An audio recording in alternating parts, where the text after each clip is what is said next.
All right, so I wanted to talk today about vision, and I'm going to be using the whiteboard. Oh my gosh. Hold on. I'm going to be using the whiteboard, and but I wanted to talk about the subject of vision, and I wanted to speak about it because I just don't think that too often it is kind of made justice. It's not. I just think it's not done well in a sense of how we speak about it. Also, obviously, this is staffy. If you're new to this and you're watching this online at some point, this is for our in-house people. This is our staff, our volunteers, our college, and all the rest of it. And so it's really something that I'm just kind of, as I've been praying and looking through our church, it's something I've been thinking that we could really just, I think, level up on as an entire team. So I kind of wanted to talk about it because I think that most people envision, oh my gosh, vision, as, God bless you, Ivan. People, I think they just, when you think vision, I think it often can be diminished and sometimes to some extent seen as, a sense of maybe condescension as it's just a dream. Like, oh, that's a visionary. That's really cool, but that's just a dream.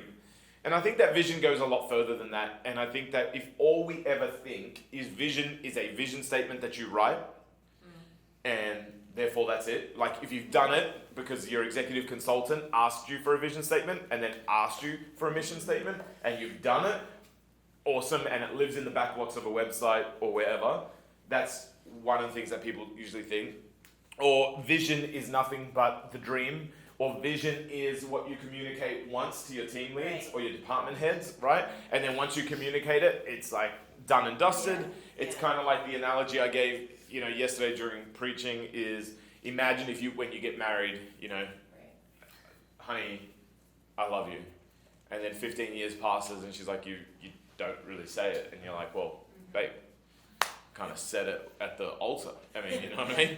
Like, if it ever changes, you'll be the first to know, and we're good. And I think we think about vision that way. Hey, I've stated the vision, I've preached it, I've communicated it, you know where it lives, and so therefore, if it ever changes, I'll let you know.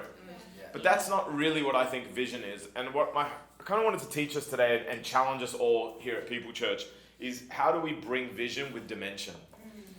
Because vision is not just a single faceted concept. It is actually much more than that. And I think you'll notice the difference between leaders that have multiples of these facets, if not all of these facets, and you'll see what it does in their actual teams, what it does in their departments, what it does in them. You could tell if a leader is actually living with a full dimension of vision by what they focus on. If the leader themselves doesn't understand the vision and they don't understand the quality and quantity of vision, you'll see it because they're the only person and usually the first person to not be focused on it. They're focused on driving the tasks of the day. They're focused on sitting in the problems of the day. But the reality is they're not driving the vision itself. And what happens is, like all of us have experienced at some point, is we find ourselves months later and we're nowhere near where we said we would be. We're not even focused on what we would be. And then we kind of do this thing, I've got to go back and pull it back. You know what I mean? So I guess the concept of today is how to build out a vision. I wanted to talk through how do you build out a vision. And so I wanted to just give you, it's definitely more than a one staffy message, because then I want to talk about how do you then steward a vision, drive a vision, what does the vision need from you, all those things. But first I want to talk about, before we even get to that, how do you build out a vision? Now, obviously in People Church, and I think in any organization, there is just one vision. There's not a vision for youth. There's not a vision for fashion. There's not a vision for the business team. There's not a vision for young adults. There's not a vision for kids. It's one vision, and that vision drives different elements of those things. So it's the People Church vision, and fashion is an aspect and a way to outwork that vision. And I think it's important we have that, because obviously without that, you've got two different visions, division. And that's not what we need. We need this clarity and the simplicity of where we're running and what we're doing it to. Next thing I'll say is that years ago, before pandemic actually, I was kind of traveling a lot because I sat at a meeting, and where this concept became really apparent to me was I sat at one of our exec meetings back in the day, where exec meeting was just anyone that was a department head and whatnot. And I just asked, what's everyone working on? Should be great, right? And I got all good questions, like all good answers. Like some people are like, yeah, we're working on this homeless thing. I'm like, that's good. The Lord would love that, I'm sure. And then there's someone else going, yeah, like we're going to do this for college. Someone else we're doing this for kids. Like we've got a massive kids event. And then someone else being like, yeah, we're really focusing on discipling people right now. And then someone else would be like, we're focusing on developing this person. And all the different things would happen, right? But what I realized is that whilst everybody is working towards good things, they weren't maybe the most important thing to us as a whole. And so the aspect of vision is not only that people understand it, but they understand what's most important and when it's most important. Because if the vision's going to actually happen and we're an organization and an organism moving towards it, then we all have to be moving in the same direction.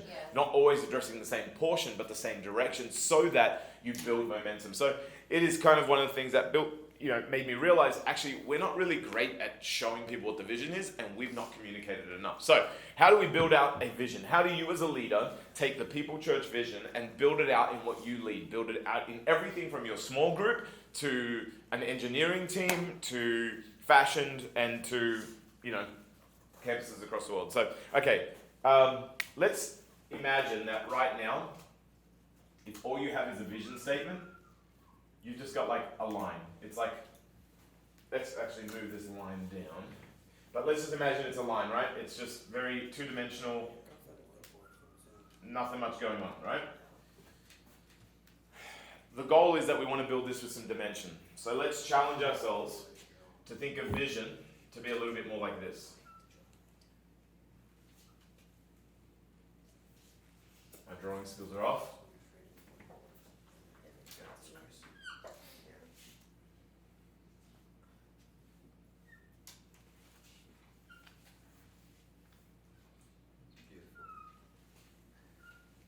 Okay, we've got a cube, right? Ish. We have a cube-ish, and I don't know what happened up there, but... You could use a whiteboard from your Mac if you wanted, or you could draw it on there, but we're trying to, because they can't really see it. Okay. I'd rather me not. I can go back to. Do it off your computer, do you? Just show the whiteboard from your camera. Well, I have to. Yeah, I can. Go, if you can. I'll get a better marker. Sorry, people, for the tech difficulties today. We are struggling, and the markers are struggling. That one can go in. Can you try this one? Ooh, I knew the pressure was on. Okay, that was better. I knew the pressure was on. While you guys do that, let me draw this real quick. If you're online and you can't envision this, we're just drawing a cube.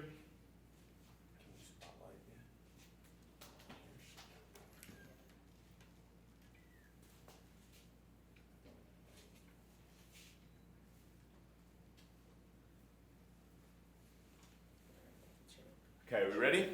Can I go? Nice. Online, can you see that okay?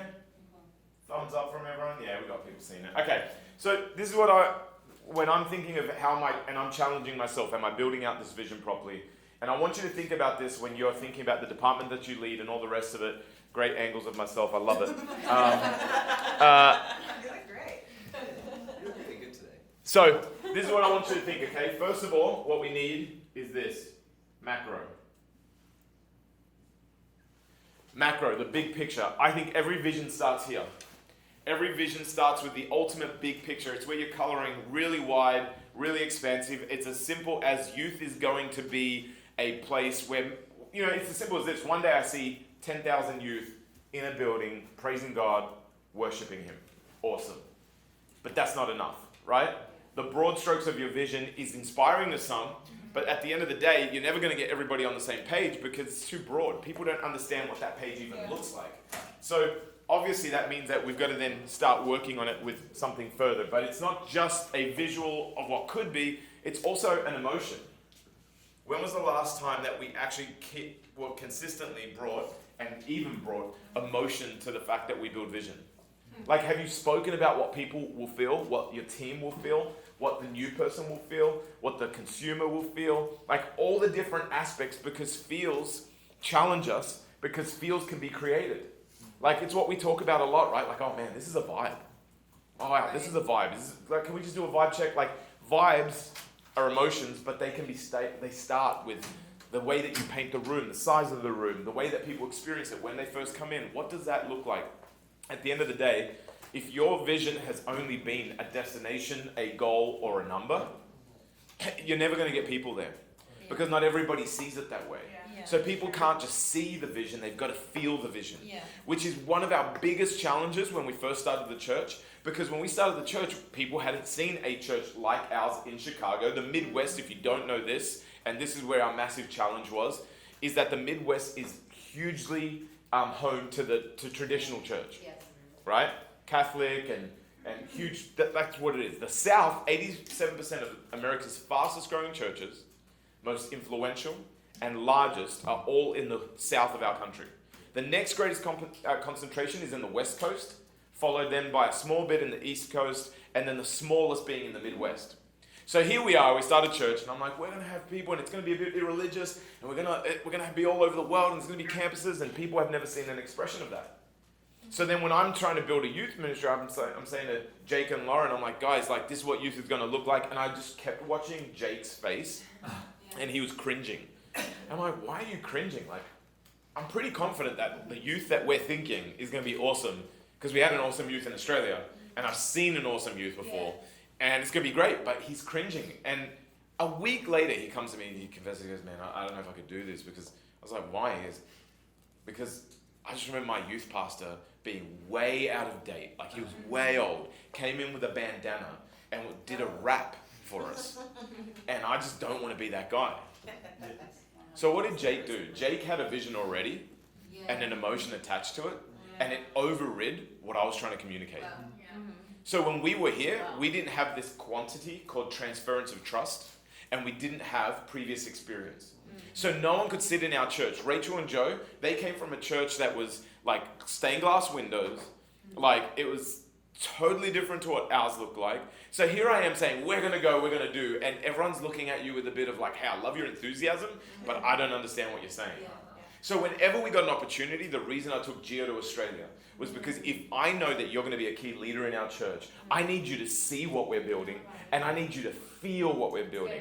I could show him images from Google. I could show videos, but it's different. Why did Drew and Miss go to Australia? Because you got to feel it. So when there's an emotion, it's now a connected experience. How often have you invested into when you're building up the vision of your team and you're building the vision of what's happening? Have you taken them somewhere to feel it?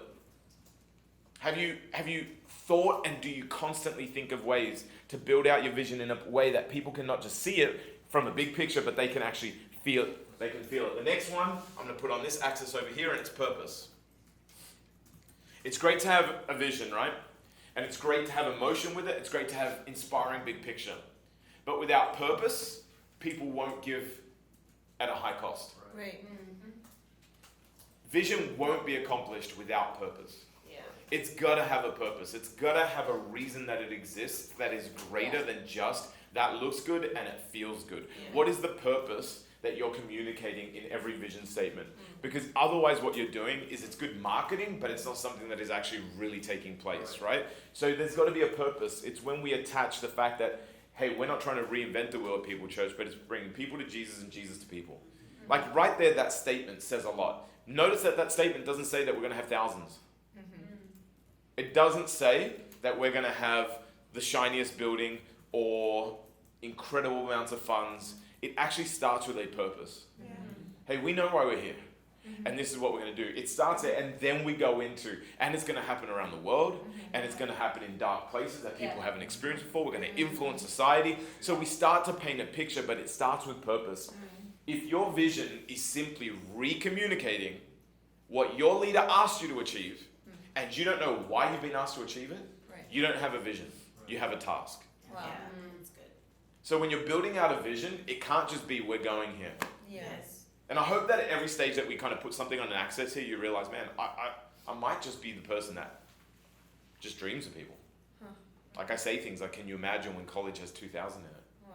Yeah, but what's the reason that college needs to have 2,000 in it? Why would I work all day as a volunteer and come back and serve towards this? Why would I consider God calling me to this and giving my life to this if I don't know that it's got some sort of eternal value?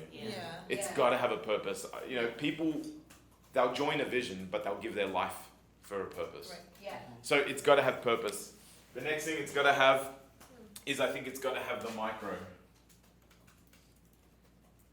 At some point, you've got to do your best to keep attaching the small nuances of the vision. Imagine that it's the difference between an old school television and an actual high definition vision. The higher the definition, the more you bring people in. Why? Because not everybody falls in love with the whole vision. Usually people find themselves in the vision. Yeah. Most of us don't sit there and think, oh, wow, People Church going to hundreds of countries and being around the world, that's awesome. I could see myself doing all of that. That's not how vision usually works. How vision usually works is, I could see myself being the person that goes around doing social media for that. Or I could see myself being the person that sometimes maybe at one campus runs one of the colleges.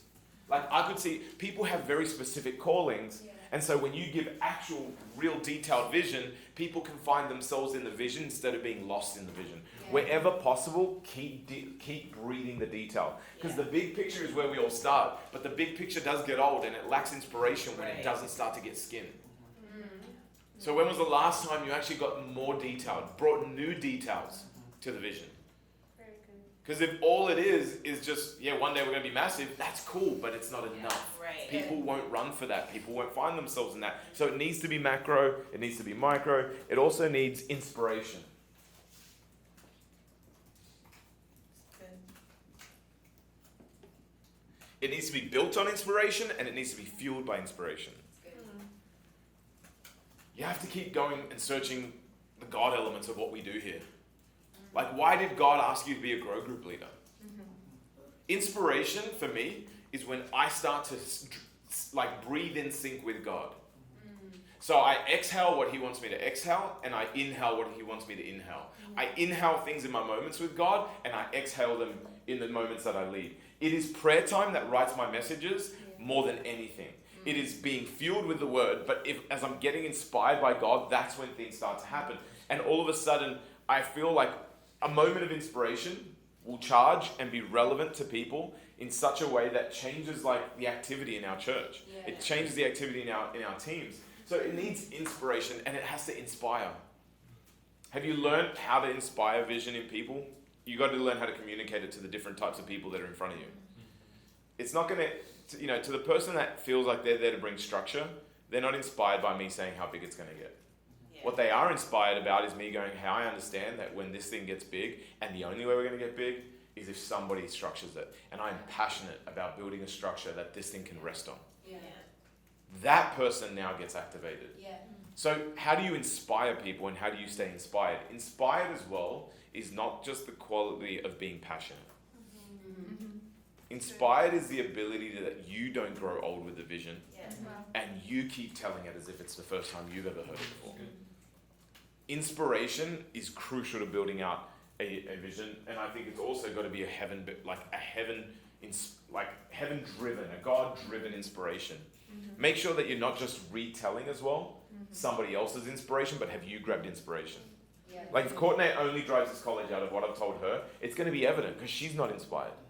So how do you stay inspired? I think this: if you're going to stay inspired, you've actually got to stay really fixated on building out the details of the vision. As you build those out, more inspiration drops. And then as you do that, now you start to actually spill that over to people. Inspired people are wired people, and wired people get jobs done. So if you've got a low energy team right now, it's probably because they're not being fed inspiration.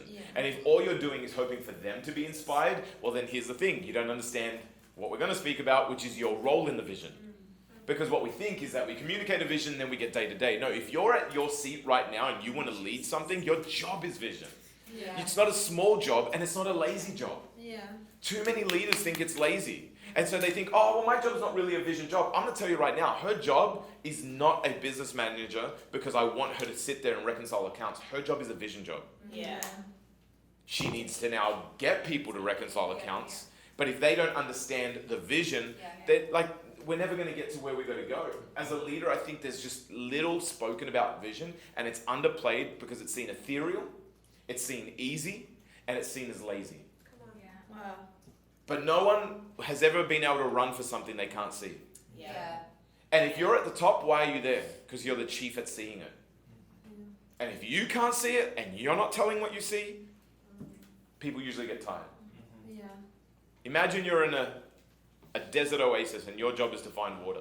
You see water, they can't see it. Wow. And you say, I see it northeast. So everyone just starts moving. But it's been about 3 days since your last update.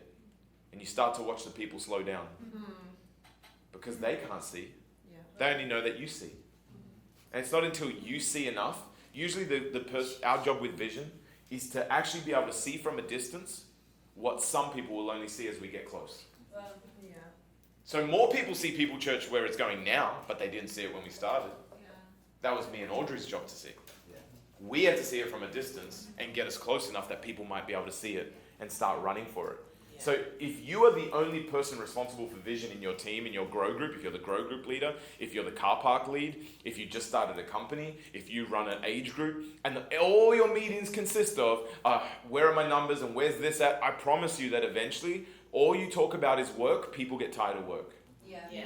Yeah. So if we don't get good at building out vision, then no one else is going to stand on it because you don't have a vision that people can fully grasp. Yeah. It needs inspiration. Yeah. Here's something that people don't often think about with vision. It's a collection of values. Yeah. Vision is a brand. In our Brand Me kind of series, vision is a brand. So your vision should inspire values. So for example, if you go to our website and you see the people code, one of the things we say is we live by why not. Okay, why do we live by why not?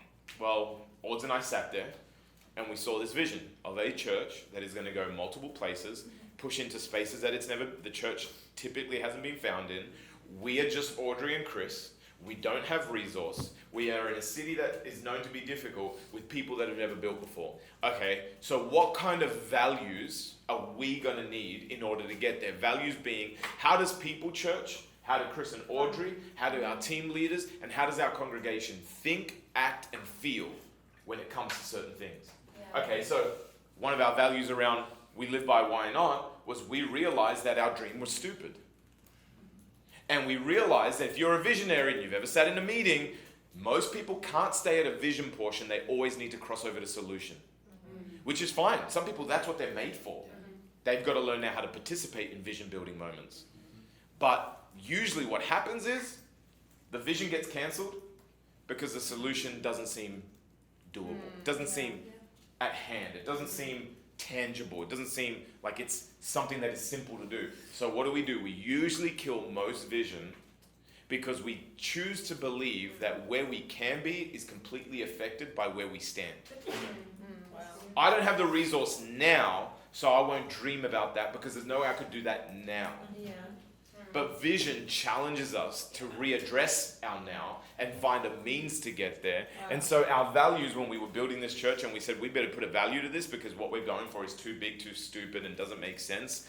We had to put a value around it so that we live by why not. So while most people might say that this can't be done, we say why can't it be done?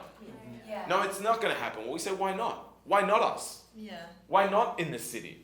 Why not in the cities of the world? Why not a church that influences media? Yeah. Why not? Yeah. And if we can Yes. just change our thinking to why not, we might push around a problem long enough to find a solution where most people quit. Solutions are like doors that people haven't found. Wow. Yeah. Wow. They're still there. People just stopped looking. Yeah. Yeah. Wow, that's good. So values matter. So have you built values? Because values are part of a vision. Vision is not, what I'm trying to get to is vision is like a human with skin on them. Even further, it's a human with skin on them that you've now got to know for a few weeks, that has a personality, preferences, and propensities. If your vision is not that, then I would say that we don't have a vision, we have a bit of writing on a piece of paper. And you have something that you communicated weeks ago that no one could be able to, they would never tell you back. Wow. And they don't remember. And it's definitely not at the forefront of why they're working, and it's definitely not what they remember when they're tired. Wow. Yeah. Values. So as we have vision, we've got to understand our values. Yeah. And not only that, we've got to keep speaking those values, okay? Yeah. Which then speaks to priority.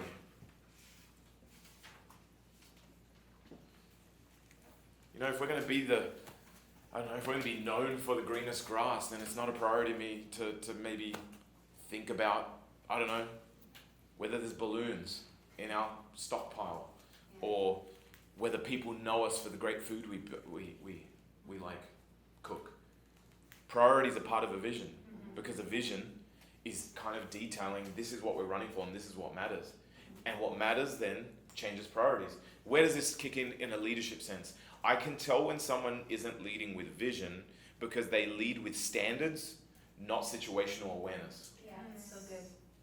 Oh, isn't it a standard in leadership? You've always got to be the loudest voice. Isn't it a standard in leadership that you've just got to always know what's going on, or whatever it might be? Isn't it a standard in leadership X, Y, and Z? But the reality is leadership is situational. Because leadership has to be dynamic. Yes. And so if I'm in a desert, and my job is to lead us out of the desert, and Gio's job is to lead us out of a jungle, we've got different priorities. Right. Like, anyone ever seen Bear Grylls?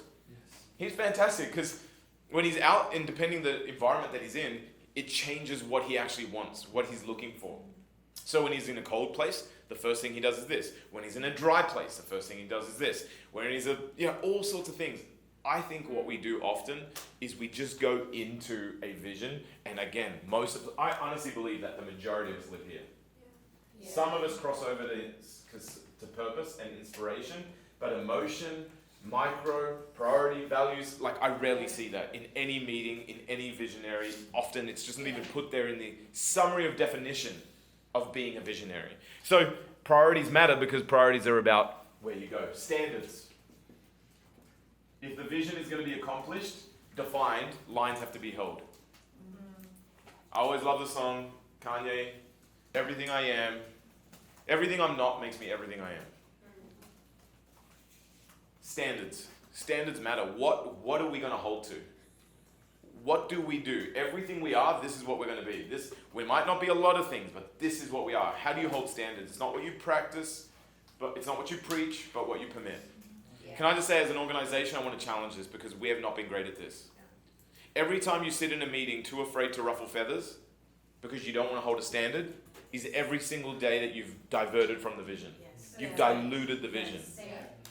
Wow. It's good. But then you get frustrated that people aren't doing what you want them to do. Yeah. Hey, at the end of the day, if somebody doesn't know how to do their job, that's my fault, Yeah. not theirs. Yeah.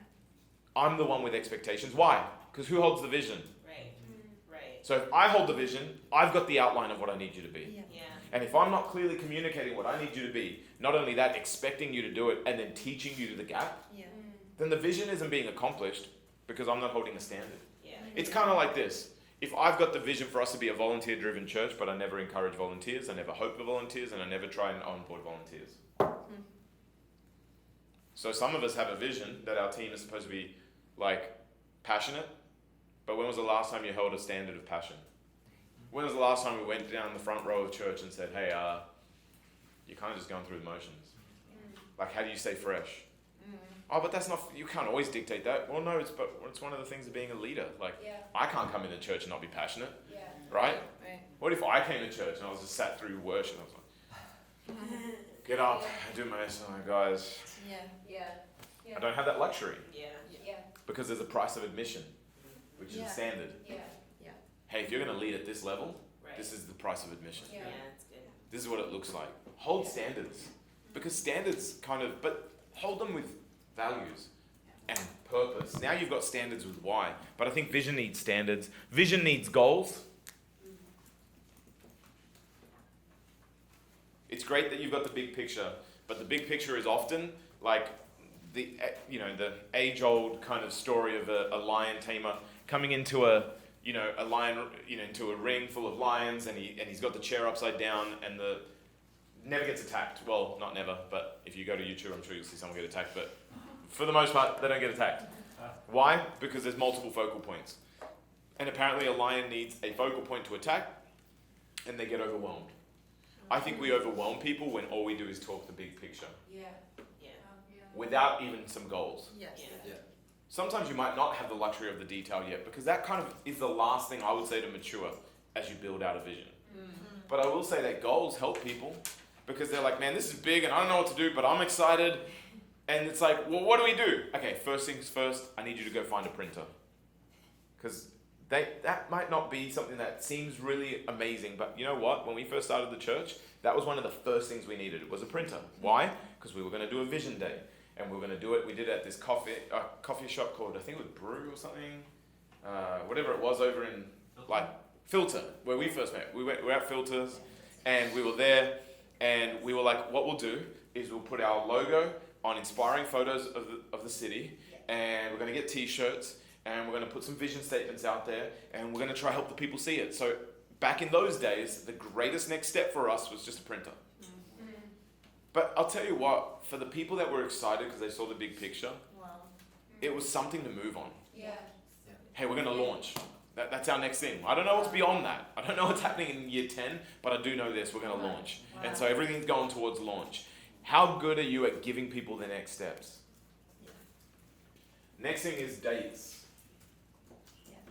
Goals are what, but dates are when. When speak about your belief in the vision.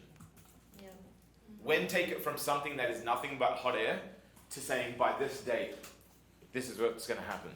You know, years ago I heard this story about this, he was a pastor actually, and maybe still is, but basically he was an avid basketballer, and he always felt like he could have gone to the NBA. He actually played at a college level, but bowed out early for whatever reasons, and so he preached this whole message, and he was like, chase failure, basically.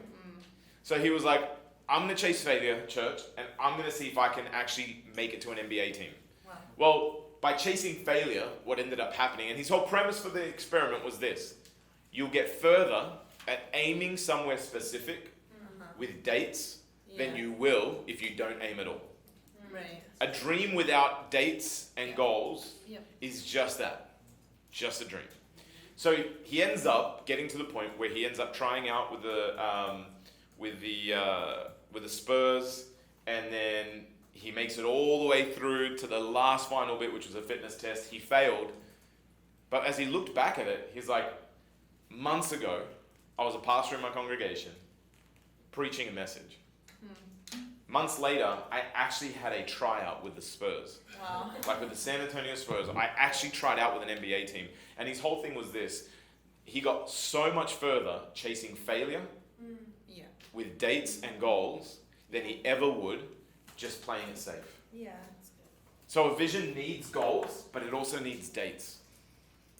When was the last time you put a date to your grow group on when it's going to multiply? At the smallest level, your age group, when it's going to have whatever it's going to be. There's going to be dates. If we put dates to things, we put dates to this year of what we want to see in church. Like as an executive, I was like, I want to believe that by the end of the year, we'll at least hold one service with 2,000 people in it. Come on. Yeah.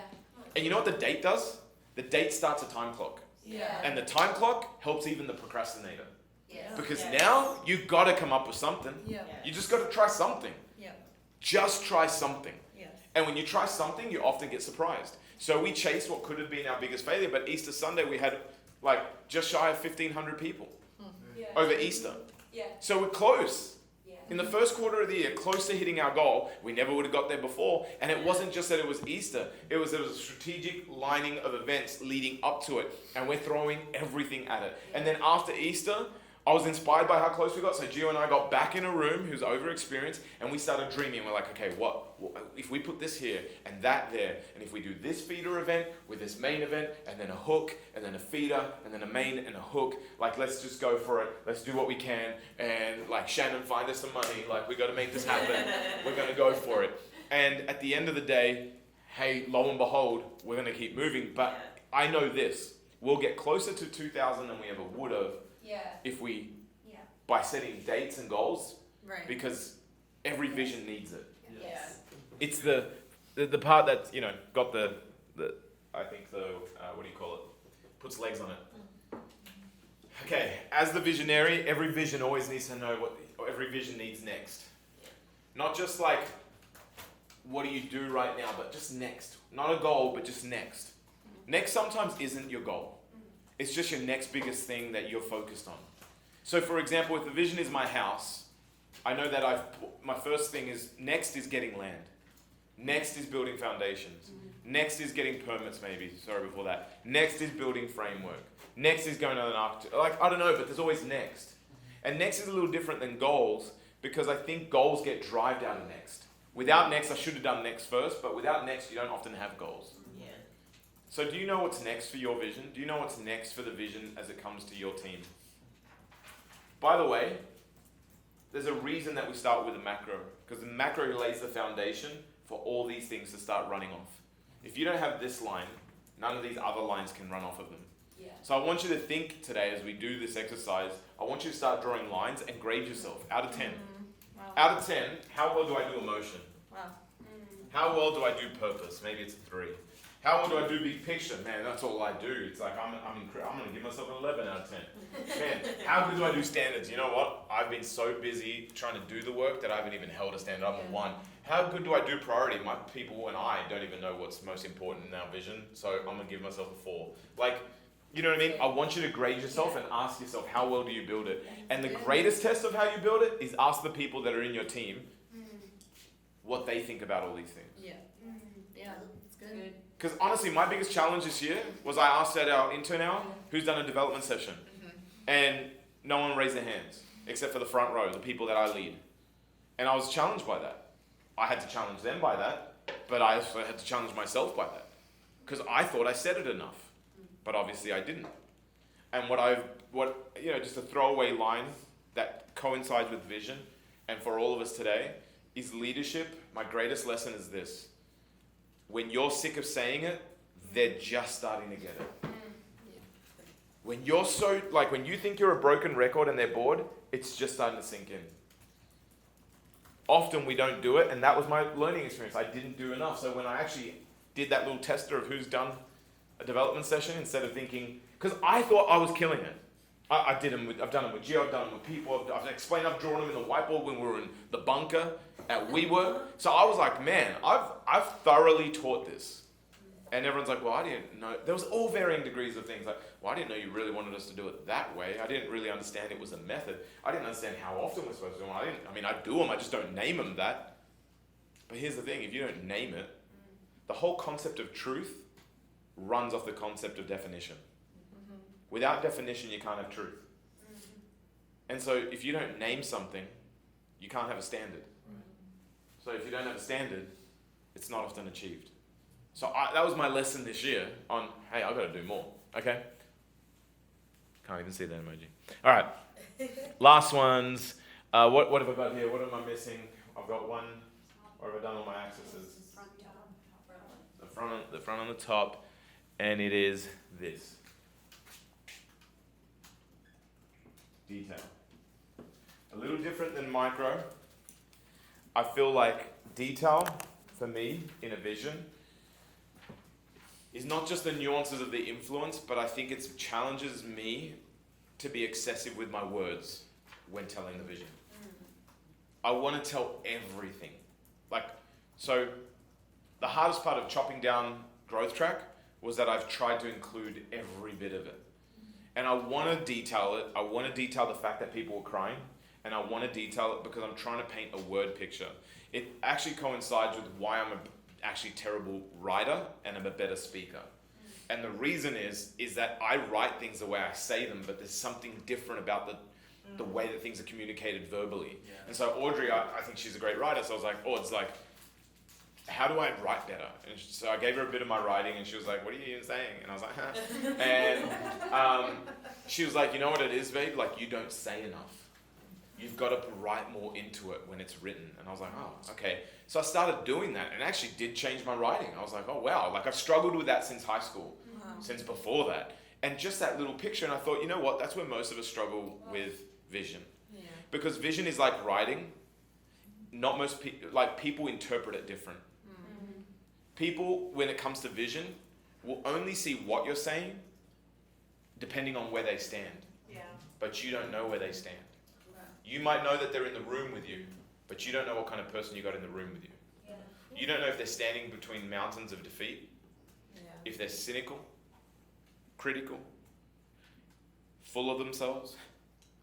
So pride gets in the way of seeing the vision. If they're an action person and not great at dreaming, if all they can see is solution, if they're a dreamer, and they're just going everywhere, you don't know. You don't know if they've got attention problems. You don't know. You don't know where anyone stands. So the problem is that when you just kind of see it and you just say it and you think it was clear, you've got to keep saying it in all sorts of ways that address and speak to the people in every facet of where they stand. I think challenging yourself to bring detail to the vision, to the color of the walls, to the what's in the corner, to what it's going to smell like, to the date, it kind of is one that I think is my check back for all these things, because this to me is higher detailed vision. It's got standard, it's got next, it's got goals, it's got dates, it's got micro, macro, purpose, emotion, it's got inspiration, it's got values, it's got priorities. Like for me, that's how you build out a vision. Yeah. And I just want to encourage you that when it comes to the vision of anything you lead, make sure it's not just this line here. Yeah. Big picture, fashion exists to reach women. Cool. But what for?